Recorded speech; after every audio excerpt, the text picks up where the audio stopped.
guest today. This is a neighbor of the podcast, episode 22, right? 22, the official 22. I know we had a mix up on the last episode, Yeah, the last file. we didn't upload one that we had burned, so we decided to hold back because it was poor quality. So here we are, we're skipping one, and I would like to introduce and get right to it. Yeah. Our guest,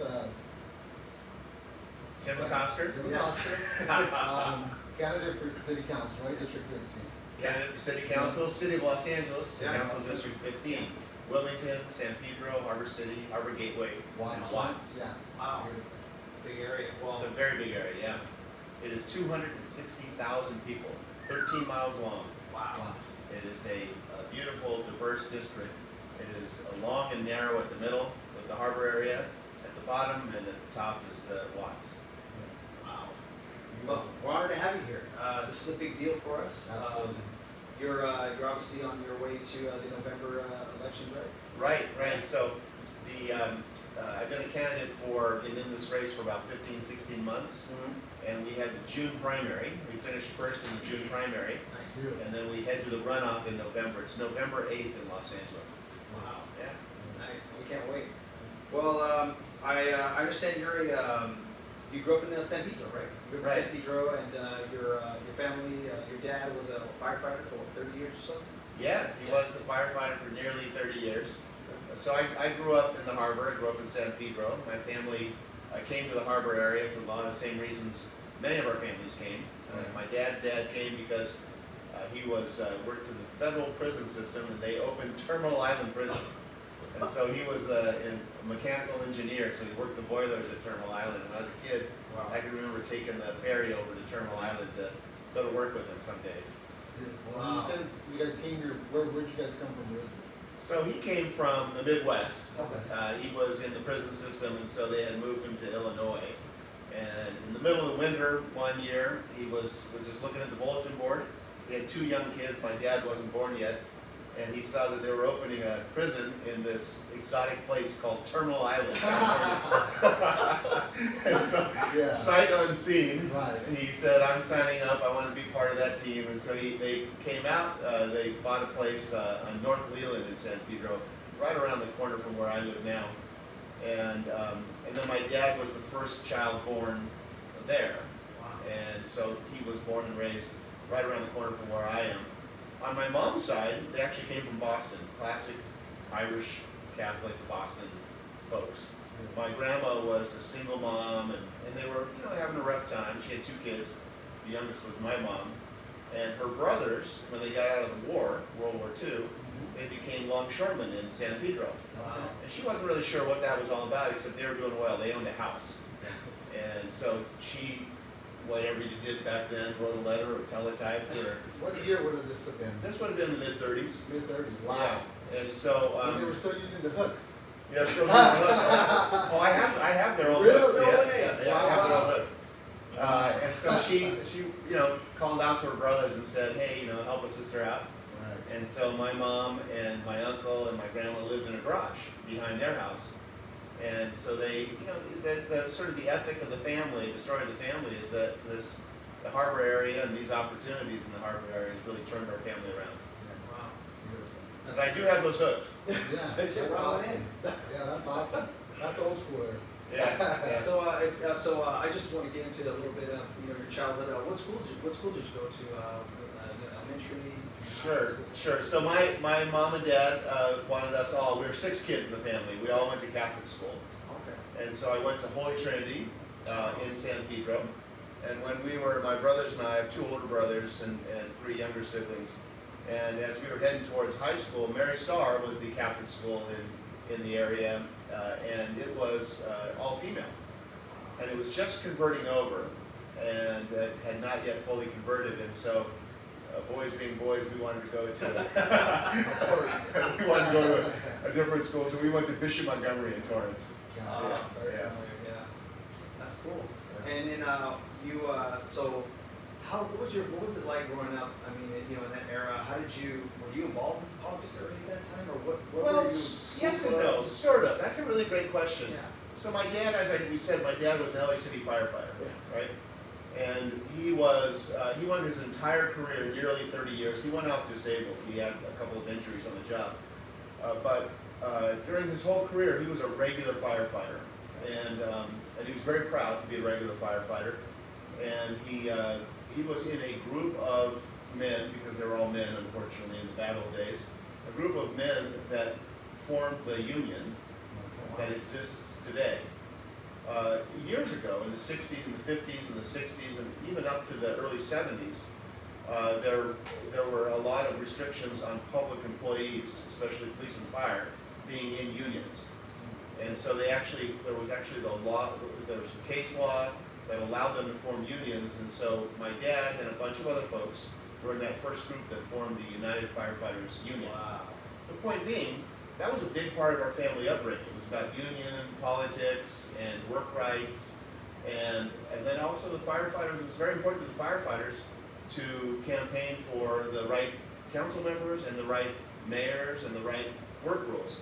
And so I remember as a kid, walking with my dad on neighborhoods, knocking on doors and advocating for whatever, Tom Bradley or pension rights or survivors benefits, things that went into the charter for the city of LA. Safe to say you've been campaigning since you were a kid. I've been campaigning since I was a kid.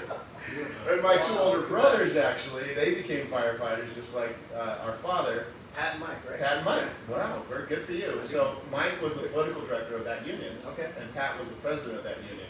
And so they were hyper political about city politics. So yeah, it's been in the family for a long time. That That is awesome. is awesome. Do you think it's something that you normally just gravitated to, or was it impressive on your dad that you guys should focus on this? I think it is something that I just normally just gravitated to. There was something in me, when I was a little kid, and folks were dreaming about being astronauts or football players, I wanted to be a city councilman. Really? As corny as that sounds, I can remember being in 6th, 7th, 8th grade, junior, middle school, and really wanting to be involved in city government. Wow. As weird as that sounds. And at that age, what was your extent of the knowledge that would entail to hold that position? Well, the knowledge was pretty good because I was at this little Catholic school, Holy Trinity, and one of our neighbors right around the corner from us was a guy named Vincent Thomas, for whom the Vincent Thomas Bridge was named. Wow, this is crazy. And he was a parishioner of ours, and so I remember serving mass at his 50th wedding reception, wedding vows, and then it seemed like the nuns who taught at that school would invite in politicians quite often. John Gibson came to our school a couple of times, Gibson Drive, and Glenn Anderson, the Anderson Freeway. So we met these folks. They came in and they talked at school. I'm sure they did it at a lot of schools. Yeah. And maybe other kids weren't paying attention, but I just thought it was fascinating. Yeah. Look at that. That is Yeah. awesome. That is definitely not something that, kid that age would even consider, That's Or very, even have any knowledge of, right? it's very unique. It just, you don't hear that all the time. You don't see it all the time, but it's, certain things happen, for a reason, and that Right. this is something that has led up to, you made it. You're on your road. You're on your way there. Yeah, and I think it probably would go back to just the stories around the dinner table, talking about the firehouse, the fire station, and the runs that my dad would go on, and the events of my youth, one of which was the uprising in Watts, an important moment in my life, just being aware of a city that was much bigger than the harbor area and that had all of these issues and inequities, and we talked about it around the table. And I think that just growing up, I was just kind of enveloped in some city history, as well as city policy, as well as the importance of a city functioning right. And when you say around the table, it's the dinner table, right? Dinner table. Wow, that I like that because society, families have gone away from that. Yeah. People don't have dinners anymore. It's rare, and I think that's one of the things that holds families together, builds strength, and builds unity. Everybody can communicate. It's like an open forum. I'll tell you a funny story. My dad he grew up in the area. He went to grade school. He went to high school. Didn't have a lot of extended, formal education, but he thought it was really important to be able to tell a story and converse. And so we had a family of 8, and we sat around the table every night that he was home, because remember he was a firefighter, so 11 or 12 nights a month he wasn't home. But if he was home, we would have a dinner, and at the end of dinner, everybody had to tell a story or a joke. Wow. And you would stand up, and it was like Toastmasters at home. Tell a funny story, tell something interesting, captivate us for a moment. And it wasn't burdensome, it was fun. It was really, really fun. It was always age appropriate.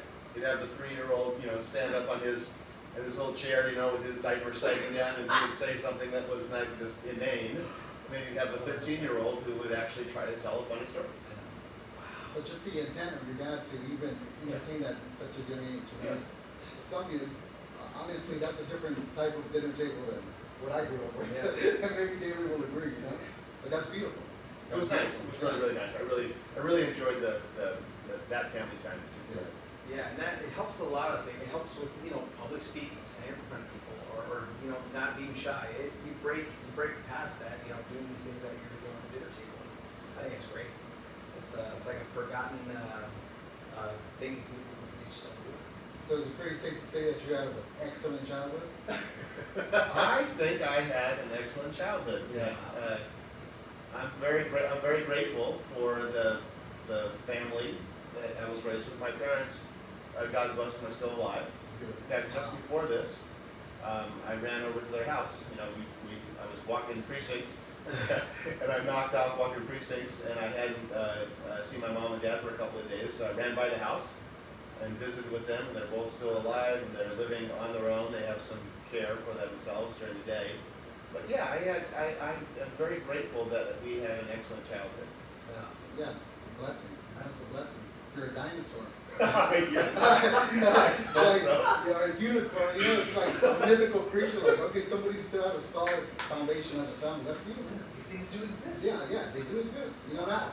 It's not true for everybody, but it's beautiful that you were able to do that. And it just look at what you've been able to accomplish. Because obviously, you've done plenty of things besides what you're trying to accomplish now. If you wouldn't mind getting into kind of that, I know Sure. you're wearing a lot of different hats, and Sure. give us a platform for people to get to know you and where you come from. Sure. So, I talked about my dad being a firefighter. My mom was active in the church and the school, and she worked at home. And my brothers were firefighters. And when as I was coming up, I went to college, and then I went to law school. And my form of public service was, when I came out of law school, was to represent cities as city attorney. And I do think your question was really a good one. Do you think it was like drilled into you, or was it innate? Yeah. Like nature versus nurture sort of thing. And maybe some of it was nature, because I really gravitated towards this, what they call municipal law. It's representing the city government itself, telling it the rules, and sort of being a referee to the city council for a bunch of different jurisdictions around Southern California. Really enjoyed it. I really enjoyed that practice. I was in Bellflower and Manhattan Beach and El Segundo and Downey. And then I got to know Jim Hahn, who was the city attorney of Los Angeles. So I did a little bit of work for Jim Hahn, and it went well. And he called me in one day for a breakfast meeting and said, I want you to be my chief deputy city attorney. So in the late 90s, I came into Los Angeles as the chief deputy city attorney. And I was a pretty young guy. I was in my mid-30s. Now, correct me if I'm wrong. Hahn was the only person in Los Angeles to serve as controller and city attorney, and also office of city attorney, right? Yes. Yeah. And mayor. And mayor. So he served as controller for a couple of terms. He was city attorney for 4 terms, which will never happen again because now it's term limited, and then served as mayor. So the only person to ever have done that. I came into his last term of city attorney. And that was a lot of fun. I was his chief deputy, and there were 300 lawyers, and it was all kinds. Los Angeles has all kinds of legal issues, and I described it as being in Disneyland, and you're with your parents, and your parents accidentally leave you there. Yeah. The park closes, but all the rides are still on. It was an exciting time. Yeah. Really enjoyed it. I was really honored to serve the city, and then Jim Hahn became mayor, and he brought me over to be his chief of staff in the mayor's office. So I did that for 1 term. we lost the election. We lost the re-election. We lost the re-election to Antonio Villaraigosa. That's right. And I say it that way. You're probably surprised I say we lost the election, because that was an important part of the story too. Yeah. I mean, it was a very humbling experience, but it was a really important experience. I lived through a time where, as chief of staff, we had to do a transition, and we fought really hard, tried to win, didn't, and then worked really hard on a transition to make sure that the people coming after us had all the files, all the information, all the background, all the support to a reasonable extent that we could provide to make them successful. And that was really a great experience for me, because it was the one thing I look back on that says, it tells me that, you put city service, you put public service above self. You really, do the right thing for the right reason. And I went back into private practice. Which is fine. Removal of evil, doing the right thing. Do the right thing. Do the right thing for the right reason. Yeah. And I just saw Antonio Villaraigosa over the weekend, and he always reminds me that, hey, Timmy, thanks for the way you handled that. It was really great working with you. That's awesome. Would you say Han was one of your biggest role models? Yes. Yes. Yeah, an important role model for me, an important mentor. A really significant part of my career was moving over and learning from him about the city of Los Angeles, learning how to be a public servant, learning about what was the do the right thing for the right reason. It was all Jim Han. Wow. I mean, he really was and is. He's a judge now, and is that person. Yeah, it's funny. I did a little bit of research on it, Okay. and there's a small story in the Los Angeles Almanac that says it said that younger Han often accompanied his father on weekend car rides in search of potholes. The offending potholes were quickly filled the following Monday, and I thought that was awesome. I mean, again, just like setting from childhood, from an early age, you gravitate towards these things, and he kind of carries an integrity without having been said, just something that he enjoyed, and I think that's a great story. Yeah, Jim Han was all about an efficient and effective running of the government. Make it run well. And that's not always politically, it doesn't get you a lot of political points. Yeah. Filling potholes does get you political points. Filling potholes is great. But he was also Jim Han was very sophisticated about making sure that the departments worked well with one another, that you didn't have silos, and you tried to create an efficient budget. By that I mean, if departments work together well and they're not working at cross purposes, then you can spread out more services to more people. It's not really a very noticeable thing. You don't see it when it's happening as an act of politics. It's not as dramatic as a politician saying, I'm going to do this and make a big announcement and put out a press release. But that wasn't what Jim was in it for. What Jim was in it for was to make the city run well. A lot of these benefits, people didn't see them. They went on, to serve, other purposes where they weren't noticed, but they helped the city tremendously. So that's great. I'll just really taken back by that story. His dad said one thing, you talking about potholes, his dad, Kenny Han, was with the county. He was the county supervisor. 40 years, 30 years? 40 years. Yeah, 40 years. For 40 years. And he really took good care of his district. And he used to say, if you were sitting in the car, you could close your eyes and just feel by the road, or by the tires touching the road, when you left the city and entered the county. Because the roads were better. And I want that to be my motto. I want folks to say, you can close your eyes, hopefully you're not the driver when you do this. You close your eyes and you know when you leave or enter CD15. Yeah. That's beautiful. Do you think that same culture still is there? When people want to do the right thing, like these, gentlemen that came before? I do. Yeah. I do. I think that it would surprise me if people came into this life of running for office and wanting to be in office if you didn't want to do the right thing. And if it doesn't begin with wanting to be a public servant and want to do the right thing for the right reason and sort of be selfless about that, it's a problem. It's a problem. But I think that as I look around and note people that have either been on or want to be on, you see more often than not people that want to do it for the right reasons. That's good. That's good to know.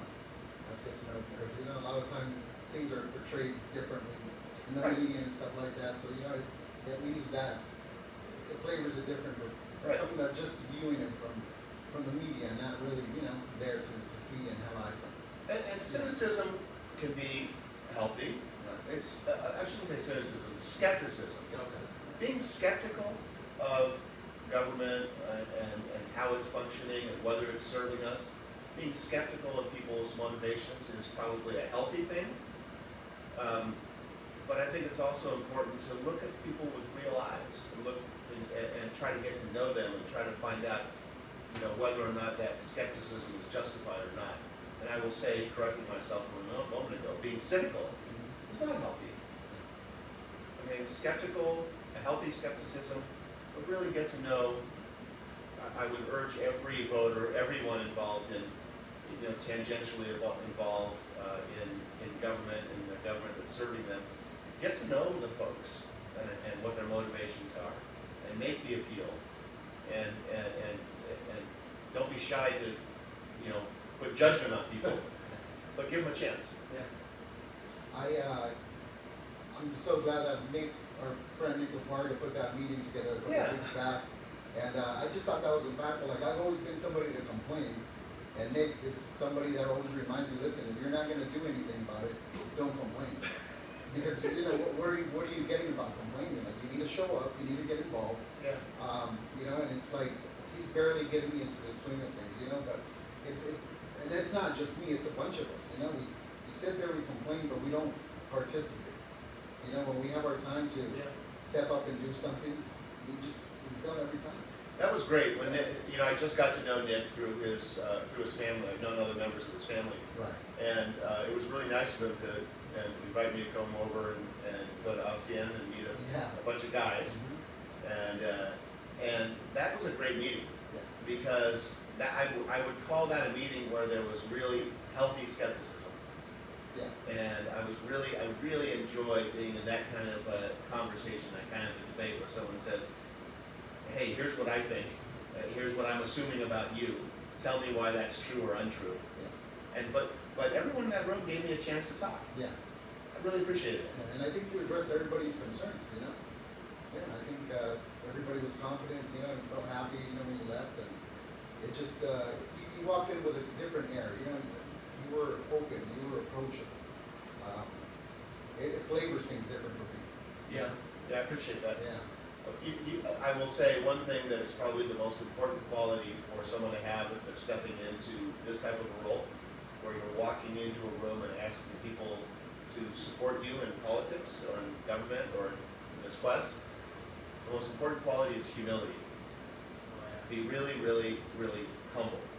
Not without confidence, but be humble. Because there's a difference. Yeah, Yeah. there's a difference. Yeah. You got to open yourself up to, I think you said it before, you got to open yourself up to criticism, to vulnerability, Absolutely.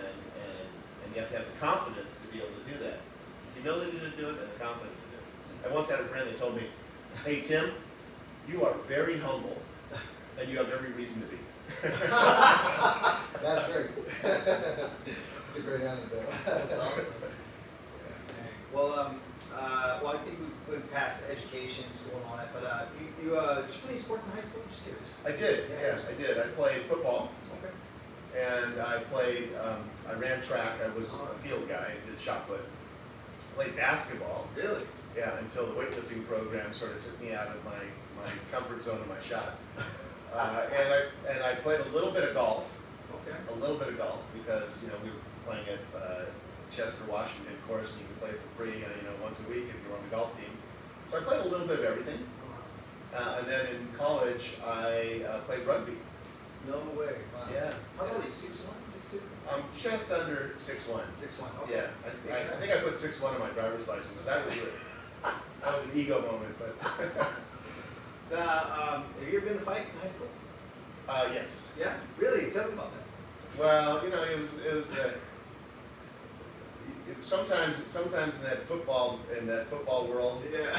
they sort of cultivate it. They sort of cultivate Yeah. the sort of the warrior thing. So I'm happy to say I got in a couple of fights with folks that I have continued to know the rest of my life, and we get along just fine. That's great. That is great. Oh, that's cool. I like that. And I boxed in college. A little tiny bit. A little. Which college? University of Notre Dame. Okay, Notre Dame. So we had a boxing program, and I used to go out for the boxing program. I did it a couple of times just to get in shape for rugby, but I never. I sparred, but I never had a match. Really? Yeah. So I don't want to overstate. I don't want to overstate the boxing, but Wow. So Notre Dame. How did that happen? You always wanted to go to Notre Dame, or how did that? that was one. When you ask about whether it's nature or nurture, whether it was pounded into me. My dad's mom, my grandma, was an Irish immigrant, and my grandpa was firstborn here. Not firstborn, but his family was also recent immigrants. Okay. But my Irish immigrant grandma, when she was in San Pedro and raising kids and home taking care of the house, she would turn on the radio and she heard a football game, and the team name was the Fighting Irish. And so she knew nothing about football. It's a true story. She knew nothing about football. She didn't really know anything about the University of Notre Dame, but she loved that they were called the Fighting Irish. And so she became this die-hard Fighting Irish football fan. And she indoctrinated my dad into that. And then my dad raised us to be all Notre Dame fans. Wow. My dad never saw the place until I was a junior. Yeah. So as we were coming up in the house, he was a firefighter, and doing a great job of raising his family. But private college is a long shot, for a guy raising 6 kids. And his thing was, if one of you gets into Notre Dame, we'll mortgage the house and we'll make it work out. And I remember my 2 older brothers, who also loved Notre Dame, would always push on me and say, study a little more, Timmy, you're the one, you're going to go to Notre Dame, you're going to go to Notre Dame. And so that just became sort of the family culture. And my grandma, God rest her soul, never saw the place. She was just too old to travel, but she was so happy. And my dad came out when I was a junior and saw it for the first time. What was that like? He was emotional, he was happy, it's hard to describe. I was really proud and happy that my dad was happy, and my mom too, of course, but really was my dad. I like how your brothers, your siblings encouraged you to do better. They egg you on. I think that's tremendous, encouragement from your family, especially brothers, siblings. It's not very common sometimes, but you don't get that real encouragement. Like, hey, you're the one. You're gonna go, and that's huge. And either one of them could have. I mean, my brother Mike, God rest his soul, passed away. He had a heart attack and died a couple of years ago. Sorry. Brilliant, thank you. Brilliant guy. But for him, the path was he wanted to be a firefighter. And my brother Pat, the same. His path, he wanted to be a firefighter. So they both really turned to me in a supportive way and said, essentially, don't screw this up. Keep studying. You can do it. And then when I got in, and I was back there, they were young firefighters, unmarried, and so they could jump on a plane, and they would come back and sleep on the floor in my room and go to ball games together. So it was like they were going too. That's great. So I guess it's safe to say that you're a pretty good manifest, aren't you, Tim? Everything that's up here you mentioned plays itself out. That's beautiful. Yeah. That's beautiful. You're in harmony and it works. Yeah. I think it's important to dream and then to reach for your dreams. Absolutely. I agree. That's where it starts. An idea. Ideas are unbreakable, and you got to start somewhere. Yeah. Yeah. I appreciate that. Appreciate you saying that. Absolutely. Absolutely. That's great. I love that. And how soon, when you graduated, what year did you graduate college? Or? I graduated college in 1984. Okay. And then I went straight to law school. I went to UCLA Law School and graduated there in 1987. How was law school? Law school, I'm not putting down UCLA. I mean, it's a very fine school, but it's kind of like after an undergraduate experience in the liberal arts, and then you go to law school, it feels kind of like you're learning by rote. And so it was you know, I enjoyed the experience. I got married during law school. Oh, And I made a lot of great friends, but I wouldn't call it a great academic experience. I was really focused on, even then, talk about manifesting your dreams, I was focused on public law, learning everything I could about what it would take to be a government lawyer or be associated with the government to move public policy. And so I appreciated that part of it, but I was just happy to get through it, take the bar, and be able to start raising my family. Would you say that was the toughest part of college? You know, when you going to the To law school? Yeah, to law school. I guess so. I guess I would say that. Okay. Not as fun. I mean, this is more, you know. It's a different academic experience. Okay. Yeah. I also was very distracted. You know, I met my wife in grade school. Grade school. Wow. Another manifestation. Look at that. Really? I'm telling you. We met in grade school, and How'd you guys meet? she was. Well, how did we meet? I don't know. I was in 8th grade. She was in 7th grade. I just was aware of her, I guess. Okay. And we went to the same high school. We started dating right as I was leaving high school, and she was a year behind, 1 year behind me. And then, and so we were apart during college.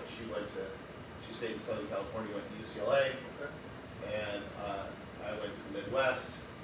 And the reason why I went to UCLA Law School was because she would be a senior at UCLA. And so we continued dating and got married while I was at law school. And just before, just as I was getting ready to take the bar, we were expecting. Wow. And so I will say that the most pressure I've ever felt in my life, by a factor of 1,000, was graduating from law school, studying for the bar. My wife was expecting. I had a job offer that was only good if I passed the bar. Oh, nice. So I was like rolling the dice all in one shot, Jeez. and No pressure, huh? and it was a great deal, totally worth it. Every piece of it was worth it. But when folks ask, you know, what's the pressure of working in government, or what's the pressure of being a lawyer, or what's the pressure of this or that, nothing compares to the pressure of that Yeah. in my life, and so everything else is fine. Is it safe to say that in hindsight, you realize that these moments were the ones that actually made you an older?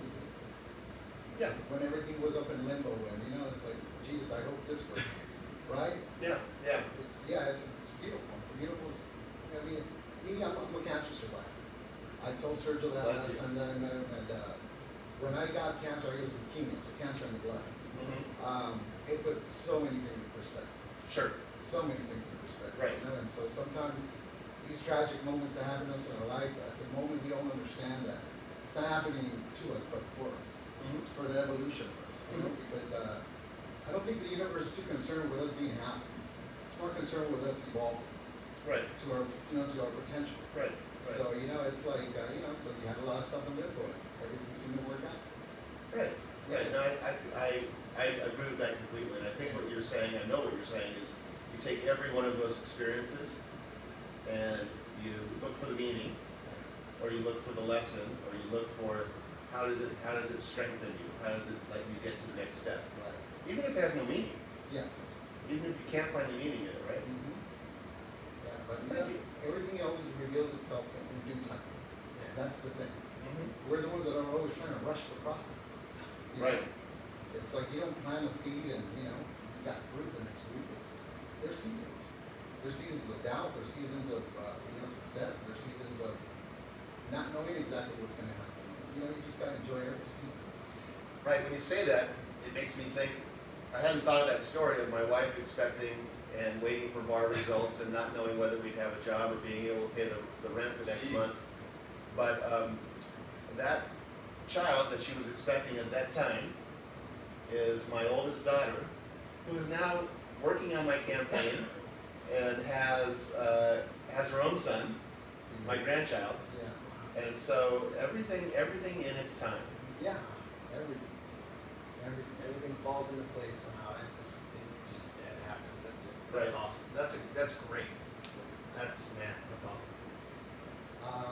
As far as your children, what have you been able to? What was your goal with them? What did you want them to take from you? What did you want to embed in them as they were growing up? Thank you for asking that. So we have 5 kids for starters, and our children are 34, 32, 30, 28, and 26. And I think that the most important thing that Connie and I wanted to teach the kids was that the best use of their time and their skills and the best use of their life really was, at whatever age they were, whatever capacity they had, was to be, of service to others. And it was really Connie who brought me along on this, because I was busy with the career and working on, working at the law and working in government and doing different things. And Connie would organize the kids age appropriately to do these service projects. For example, when they were really little, like 2 years old and 4 years old and 6 and 8, she would bring them to nursing homes, and they would put on shows. Wow. Yeah, I know. Or we would have weekend trips to Mexico to visit an orphanage, and it sounds like unbelievable stuff. Like, really, who thinks of this? Well, Connie thinks of this, and it was always fun. It was always great. We always learned something. Sometimes the kids were reluctant, but mostly they would step up. And I think what we were just trying to teach them is that there is a center of the universe, and it's not you. Yeah, exactly. There's there really are purposeful things we can do together or alone, and just be of service to others. What do you think was Connie's motivation for that, to instill that in her kids? I think it is her deep faith. Connie, for folks who know Connie, they think of her they know her to be a very faithful, very very comfortable in herself person. There's no veneer. You know exactly what you have when you have Connie, and she sort of, her whole purpose is to serve other folks. What type of faith do you guys belong to? You guys Christian, Catholic? Roman Catholic. Okay. Yeah, and so we both were raised Roman Catholic, and brought up our kids to be Catholic. And especially during the pandemic and in recent years, we've been really appreciative of other faith traditions.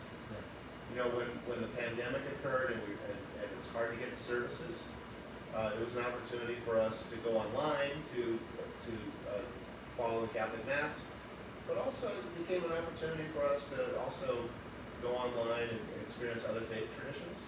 And Connie particularly is involved in something called the Garden Church. It's this outdoor garden in downtown San Pedro. Picture a pocket park in the middle of downtown San Pedro, and it's both a garden and a sanctuary space for a Christian denomination. And she works and ministers there while still participating in the Catholic Church. That is awesome. Yeah, it's predominantly meant to serve folks that are living in and around the downtown area. Some folks who are unhoused and some folks who are underhoused, but also to make sure that there's no distinction between the housed community and the unhoused community. Everyone comes together for a service. That's amazing as far as forward thinking. It's like you're born into a religion and people just buckle down. Yeah. Just by association. Yeah. Just for her to have the forward thinking of, listen, maybe there's more to this. Maybe there's more to it. That's just beautiful. It's really easy to get focused in the religion you're raised in. Yeah. And there's nothing wrong with that. I mean, I really love the Catholic Church. And even when I, rail against some of its rules, some of its history and practice, but still love the church. And but it's really rewarding to also experience other faith traditions, and it happens a lot in campaign. I mean, the campaign gives me an opportunity to visit so many churches. And on a Sunday, when I go to a few different services and different denominations, I've come away from every single experience enriched and feeling really rewarded and really happy to meet folks, but to pray with folks. Yeah, there's a sense of awe that you can get from different denominations for sure. For me, for example, my parents grew up Jehovah's Witness. Mm-hmm. I grew up in that religion, and it was a tough one because you're not allowed to do nothing. You're not allowed to do anything. So, as I got older, I kind of came and found myself in spirituality more. That's always, it's just worked out for me better that way. Just, it's more open. It's not so buckled down, and there's flexibility there. You understand that it doesn't have. I just never been able to buy into the concept that there's going to be one religion and that's the only way to find your salvation. I think salvation is found within us doing the work, and so I just don't. It's like, well, this is a real religion. This is a real religion. I think it's. Right. I think God's everywhere. God's in the lemon tree. God's in a dog. God's in us. It's an open concept, and it's resonated with me more than any other religion. I appreciate that. I agree with that. And I will also add though that coming together in community is another one of those expressions. Yeah. Another one of those ways of finding God. Because I do hear folks say that I can be bobbing on my surfboard or hiking in the mountains and experience God, and I don't doubt that. Yeah. But that's not to say that being in community, which tends to be a religious denomination or religious tradition, is also a powerful way. Absolutely. It's bringing people together. It's rewarding, and people appreciate it. And when your giving is being received and giving back to you or to somebody else, it's a circle of energy that everyone shares, and it's nothing but good, positive things for everyone. Right. Now, I will say this as far as that, and then we'll move on, but I think for me personally, it was just that the people that I've seen, and sometimes we tend to focus too much on individuals instead of the doctrine or the religion, It's like we don't see change in certain people. It's like, well, what is this doing? You've been participating in this religion for years, which you've never changed. You continue to be the same person. So it's like, are they just showing up, putting in the hours? You understand? That was just always my pullback. Like, Sure. if there's not change in, they say power is knowledge. I say that's not the case. When you adopt something and make it yours, and you live in that knowledge, and you wear it, that's when the change comes. You could know a bunch of things. I know a bunch of things I got to do on a daily basis. Probably don't do half of it. I probably don't do half as much as I want to. I try, but Yeah. that's just the reality of it sometimes. They're all personal journeys. Yeah, they're all personal journeys. I think that's the beautiful thing about it. Yeah, we're all on our personal journeys. Absolutely. Well, that's great. Well, we're nearing the first half of the show. We normally go out 45 minutes, and we're going to cut and take a break and move on to the next phase. That's okay with you guys? Sure. All right, great. We don't really play music, but we have a small little We'll audio. figure it out. You want me to sing? Maybe dance. We'll bring you dancing on the next segment. All right, thanks everyone. We'll be right back. All right.